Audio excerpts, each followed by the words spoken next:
Volkswagen, and this is my world. Welcome to the airport.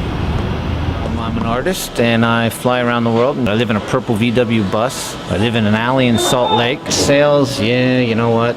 You don't make a huge living doing artwork. First person to sell on the streets during the Olympics. I had my permit from Salt Lake City. My artwork went all over the world there, Switzerland. My artwork has gone to Amsterdam. I have sold out in front of the Van Gogh Museum in Amsterdam. I have sold in Indonesia. I've sold pretty much in most of Europe. Been in houses in New York. I looked over and there's my artwork sitting in this, $2.5 million house. I was like, yeah, that's pretty nice. Where'd you get that? I've been in galleries from New York to Seattle. I used to live in California in that bus. I was laid off for 2 years from the airline, and I went between San Diego and LA, and I sold in Venice Beach in LA, set up just about every day. Everybody always asks me about all the stuff on here. The cheetah's on here because, being the fastest animal on the planet, the Volkswagen Automatic is one of the slowest animals on the planet, known to do about 30 miles an hour up any slight incline. The Viking boat that we have on here is the latest edition. It's had everything from, I think I started out with a lighthouse, regular sailing ship, and this is a record album in the back. I usually paint those, but they have a tendency to melt out by the airport when the temperature reaches about 100. So I replace those a lot. And then I went to a submarine. Got tired of the submarine because all the underwater fronds kept falling off, or they kept running away because they were really bored with the job.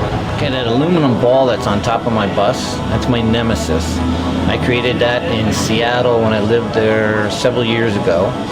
And that stupid ball refuses to sell. It stuck with me through galleries that I tried painting it, and that came out absolutely horrible. I finally put cut glass on it, and that came out really cool, but I put too much on there. It's absolutely light, it's hollow, one person can lift it.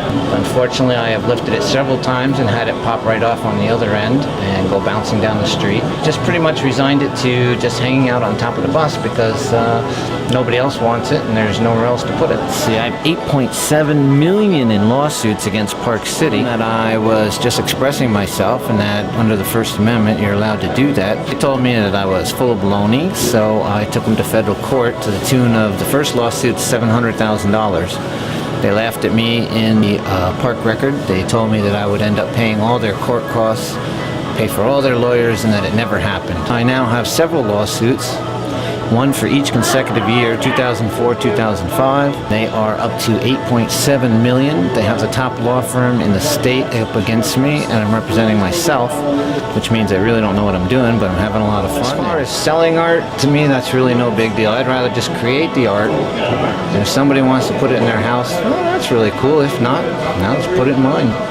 When you're selling on the street, it's a different expressive and it's a different feeling than when you're in a gallery. Mostly what sells are the things that I can't stand. I'll make something, I go, that came out awful, it's terrible, and it sells. And if I think, wow, this is the coolest thing I've ever done, it will sit in that bus forever. It's just the footprints of our life. It's just a way to express yourself. It tells a lot about the society and what's going on in the society.